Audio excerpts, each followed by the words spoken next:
Hello, my name is Nicole, and thank you so much for taking the time out to listen.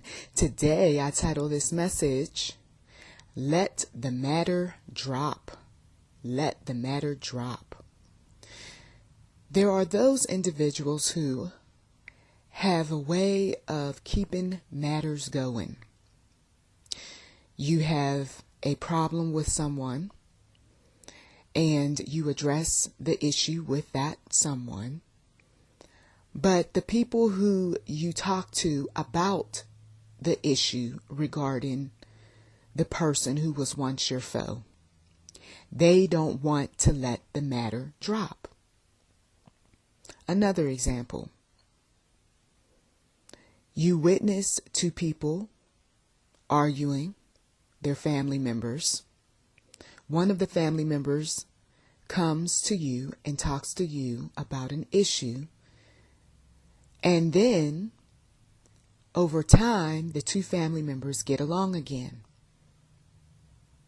You don't say anything about the change in behavior, but someone else does. Did you notice that she is continuing to deal with that relative? I mean, isn't that the one that said all those things? And did she ever get her money back? I need to go over there and talk to her about it.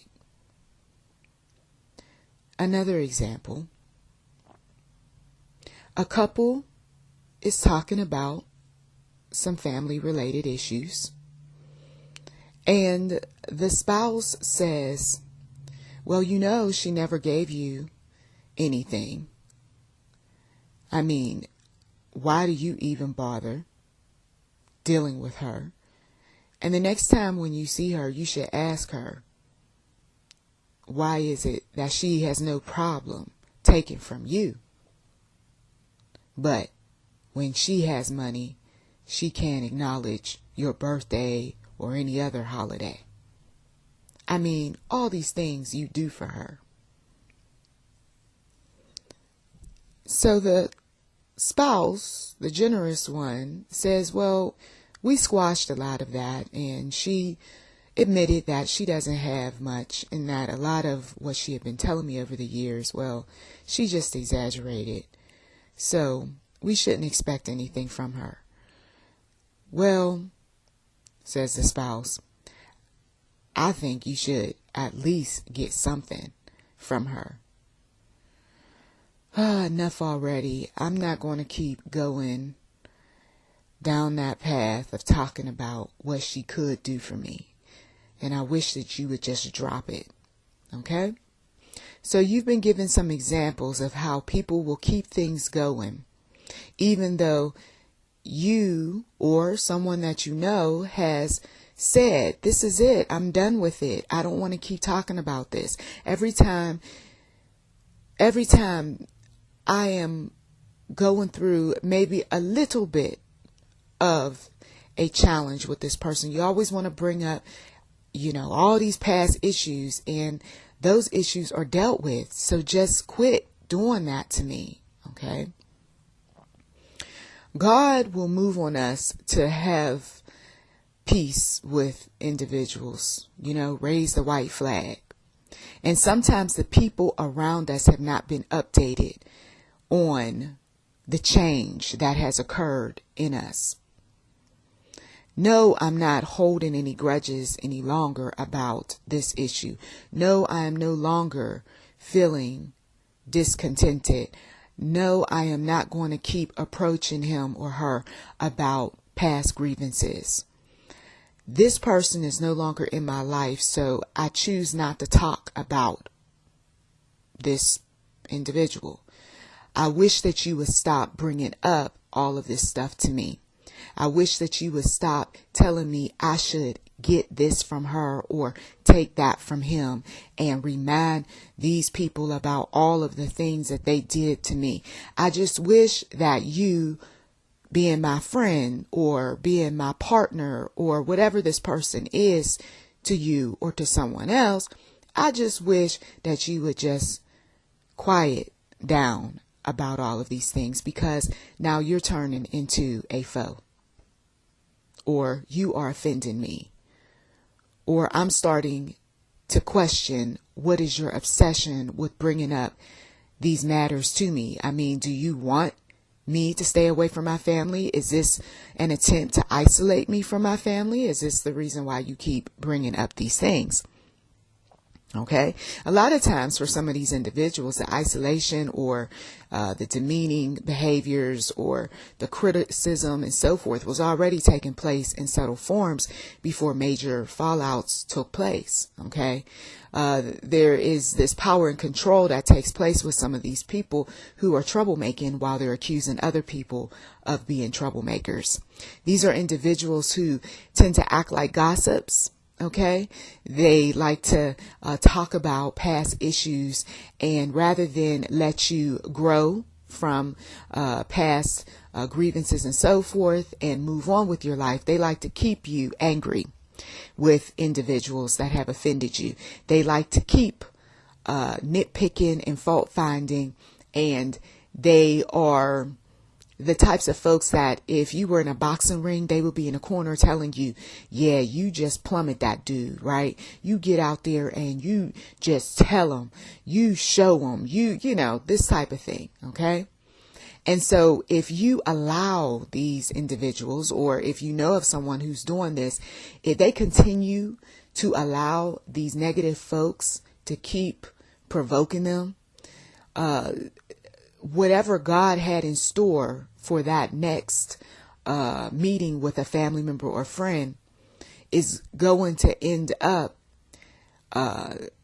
being pushed aside, because the person is so fired up emotionally that rather than do what God wants them to do, say what God wants them to say, they end up going off. They end up losing it because for months they listen to some negative folks in their ear about those individuals.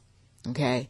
Jealous people, controlling people do not want anyone in their victims' lives, including children. Okay. Including grandchildren, including great-grand. It is just me and you. And I'm going to bring up everything that I don't like about those people, because I don't want you taking my money and using it to help anybody. I don't want them people coming to my household. I don't want to be invited to any of their events. You see, they have an agenda as to why they keep stuff going. And some people, they don't recognize that because they don't think that people would think that deeply, or, well, you don't know him, so you don't know how he is, or you don't know her and you're just coming up with stuff. No, these people, they strategically do these things to the point where they don't even have to think about what they're doing.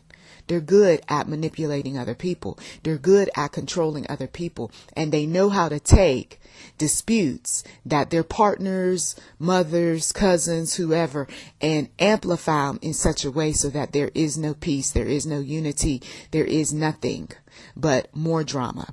Okay? These drama kings and queens who like drama, who feed off of drama, who have nothing better to do with their lives but to create or to instigate drama. These are what we call children of darkness. God is not close to them. They might think that God is close to them, but he is not. Not when they keep stuff going. Okay, some of you all, you probably have some other more harsh words, okay, to say about the stuff that these people do. But these people are not to be taken lightly. And when they're in your ear, or you know that they're in someone else's ear and they keep having something negative to say to keep drama going, you've got to be the one to point out some of these things if you really care about that person, who they're talking to, who they're feeding. I mean, I'm no disrespect. I mean, I know you love your husband, or I know you love your wife, but that one right there, did you ever think that they don't have anything better to do? That's why they keep saying what they're saying. They don't want you to be connecting with anyone, honey. I know you love your partner and everything, but all of this negative stuff that you have pushed aside, that you no longer want to deal with, you have made amends with people and they want to keep it going. You got to think, what's the motive? What's the agenda? Okay. Why are they acting like that? Maybe there is no motive in it or agenda. They're just negative. They're just critical. They're just working for the enemy. Okay. I know some people don't like to think this deeply, but you got to, because God, he sheds the light on a lot of these little things that people do. When they think that God's not seeing, he's seeing. That's why he exposes them. He exposes them on their error, and he gives them, or errors, and he gives them the opportunity to change before they hit that grave. And for some folks, like I've said in other audio, they are so close to the grave that it's scary. And all God is doing is giving them an opportunity to clean up their act before he takes them out. But I mean, this doesn't seem like a big deal. Oh, it is. Oh, it is. Because when a person gets down to those last days, their mouth shouldn't be running like they're 20 some years old any longer. Their mouth shouldn't be running as if they got a lot of years ahead of them. This is why you get very wise older people who learn how to shut their mouths on negativity, and they're open to positivity. You got something good to say? I'm all ears. You have somewhere nice to take me? I'm ready to go. I'm thinking about Jesus these days. I'm not thinking about all of this other stuff that's going on. If anything, I'm telling people, go to Jesus, because sometimes people don't have anything to say in terms of wise words toward the end of their years. So all they can say is, well, all I can tell you is just pray, just go to Jesus, right? You can see the shift in some of these older people when they have finally recognized that they don't have much life left and that they've got to get right with God.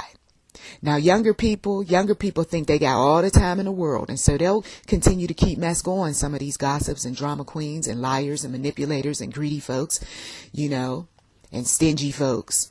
They figure they got all the time in the world. So they don't mind keeping mess going. They figure they got plenty of time to go back and tell somebody they apologize. They think that buying people gifts and buying friendship and buying love and everything else will just quell a lot of the drama. And for a time, sometimes it works. But then it's back to the same old, because people want genuine love. They don't want things. Okay? Most of the time, people who are decent people want love. They want peace. They don't want to keep stuff going. They usually want to come to the table and say, this is it. I'm throwing this out. I'm not going to keep holding these things against you. I realize that God got you on a path, or I realize that you're in a different place right now in your life, or I understand that you have a family and you're devoted to your family. They come to understanding. But selfish people, self-righteous people, people who think that they're better than others, prideful individuals, they don't want to see beyond the scope of their own desires, their own selfish interests, their own selfish gain. Okay. Those individuals that we've talked about in the past who are narcissists, they don't want their narcissist supply getting away from them. And so sometimes peace and unity and all of this good stuff tends to pull their supply away, and they don't want that. You're my supply. You're here for me. You do for me. Okay? The self-absorbed individual, aka narcissist, does not want his victims or her victims getting away from them. This is why you get some of these controlling mothers that I've talked about in Tell Me Mother You're Sorry, who have such a hold on their children to the point where when their children start saying, I can't be around this toxic stuff that my mother's bringing to me, they want to lure them back in. They'll start being nice for a time. They'll start buying them for a time. They'll start inviting them over to the home and, just rolling out the red carpet for a time until the offense shows up. Uh-oh. Now let's push them away for a while. You can go anywhere but around me because I'm mad at you. You see? When the narcissistic supply is no longer feeding their ego, it's time to figure out a way to distance oneself from. And that's just what happens. So sometimes the controlling mother ends up pushing her supply away until her supply flies right and does right, and then back into the lives or her life When I say lives, I'm talking about parents, because sometimes parents are working together. I talked about Jezebel and Ahab because we got some of these spirits that are operating within some of these couples, okay? And they don't have to be parents. Sometimes they're just, folks who don't have any children, and they're just very dedicated to everything but God. And so they'll keep stuff going too, because they're working together. It's like the cup and the saucer, right? They work together. It's like, two people at a workplace who they have common interests. And so in order to get their common interests met, they know how to work together, at least for a time. And they don't mind doing it in the most destructive sort of way. So I'll keep drama over here, okay? You keep drama over there. And then eventually we can get these fools out of here. Then we'll be looked at as the favorites. And hey, we'll be able to get that money. We'll be able to get those positions and so forth, okay? Oh, this sort of thing happens at the workplace too. So sometimes you're saying to yourself, why is it that these people don't want to just drop the matter? Why do they want to keep bringing it up? We see this in mainstream media. Okay, a major tragedy, major dispute between celebrities, old stuff from way back when. They will keep it going in the media because it's a good distraction from what's really going on behind the scenes. Why do we have to keep reading about the same old? Don't they realize that they're hurting people every time they're bringing up these, deceased family members and so forth, year after year after year? Well, look at the timing. Look at what they're trying to cover up. Look at what they don't want you to know about your rights and how they're creating new bills behind the scenes while you're sleeping. Okay? I mean, they've got their agendas as to why they keep bringing up the same old over and over again. And people, like I said, who we know or who we don't know, but we suspect something is a bit odd about them, or folks from a distance that we can observe are up to some things, the reason why they want to keep drama going. We have to learn how to be more discerning about these things. And when God moves upon us to alert some people as to what is going on, don't be shy. Don't be, fearful. You speak truth. I believe that whoever is causing problems between us. I believe that this is a matter of power and control. And once again, another maneuver to get the upper hand on you, to keep you under thumb. This is just from my perspective. I'm seeing that the drama is continuing because of the matriarch or because of the patriarch that's in the family. They are dividing everyone up because the plan is that they don't want to give, or they don't want to see peace, or they don't want to get they don't want certain people to get certain things. You see. So these things that people do when they're dropping so-called helpful information, because sometimes some of these individuals, they'll say, no, I'm not creating drama, I'm just helping. Okay, but their help, if you break it up and you really look at it, it's not help, it's really troublemaking. I don't mean to hurt your feelings, but I got to tell you something about, and then they fill in the name or the title of the person or whatever that some family members might like a lot. But, she got some problems, honey. She tends to do some things that really hurt us. And so this is what, I would suggest that you do, and I mean, the Bible says, they'll even throw in some scriptures too. Very, very, very clever individuals, but children of darkness that keep stuff going, and the Lord's hand is not upon these people when they are doing this sort of thing, no matter how much they think that he is. Proverbs 22:10. Drive out the mocker. That's what Proverbs suggests. Drive out the mocker and out goes strife, you see. Quarrels and insults are ended. So I could get over some things if I just drive out the mocker, right?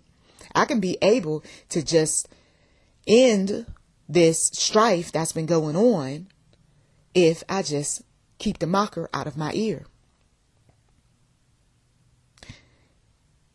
He who loves a pure heart, according to Proverbs 22:11, and whose speech is gracious, will have the king for his friend. Another Proverbs that I want to give you before I close out this message. Proverbs 21:24 says, the proud and arrogant man, right? And the narcissist falls under this. The proud and arrogant man, mocker is his name. He behaves with overweening pride. Okay? This is a person who it's pride that is moving him to act in the way that he acts or she acts. Because we have some mockers who are women. And when one continues to do these sorts of things to keep stuff going, whether for selfish reasons, for a bit of humor, I'm just joking, some people, I'm just joking. Don't take it so seriously, right? One thing about these individuals is they lack understanding. The Bible calls them fools. Another proverb 21:11 says, when a mocker is punished, though, you see, because sooner or later his words or her words are going to get him in trouble, keeping up this drama between folks and so forth. When a mocker is punished, the simple gain wisdom. When a wise man is instructed, he gets knowledge. Okay. So we already know these mockers, they are not smart individuals at all. They think they are, but they're not. Okay. And I definitely want to get to one. Well, there's a couple more. When it comes to justice, right? Because sometimes when one has gone through much with some of these outsiders and then you got someone close to you, and justice is finally served because some people have, done you wrong or what have you, or done someone else wrong. These mockers, they tend to be corrupt in the way that they do things too. Okay. Especially if they don't want to see any type of resolve. They don't want to see two best friends get back together. They don't want to see husbands and wives get along, or they don't want to see siblings being close to one another and so forth, even though they say otherwise, but we know better. Proverbs 19:28 says a corrupt witness mocks at justice. Okay. And the mouth of the wicked gulps down evil. Some of these folks, they drink, right? And the liquor gets to them a little bit and they start saying some things. Proverbs 21 says wine is a mocker and beer a brawler. Whoever is led astray by them is not wise. So sometimes these people who are speaking in folks' ears are not even sober when they're doing it. And of course, they're going to use the wine and, the liquor, the beer, the drugs or whatever as an excuse as to why they said what they said about somebody's mother, somebody's father, cousin, whatever, who someone is now at peace with. All right. But wine is a mocker and beer a brawler. Whoever is led astray by them is not wise. And the quarreling is of course ongoing with some of these people, because no matter how much you want to move past situations and you want to grow spiritually and you want to get away from drama and so forth, some of these people, once again, they encourage this sort of thing. So when you know that somebody is like this around you, Proverbs 23 says it is to a man's honor. Okay, right? Respect. It is to a man's honor to avoid strife. But every fool is quick to quarrel. So you see that this person is doing these things. You address them. You tell them, please, can you watch what you're saying concerning this, that, and the other? I am at peace with this situation now. I'm no longer tripping. I'm no longer losing it about this person. We're in a good place. Can you please stop with all of this? And they want to start with that arguing. Well, what about when you said this? And what about what all she did to you and all that? Okay, that's when you just shut it down. Don't even defend your actions. Okay, remember, you're dealing with a fool. They're not going to take heed to what you're saying anyway. Okay, so that is it. I thank you so much as always for taking time out of your schedule to listen. Blessings to you. Please do check the description box for anything that might be of interest. You've been listening to YouTube Enterprise 7. Feel free to subscribe, and also we do welcome donations. To God be the glory.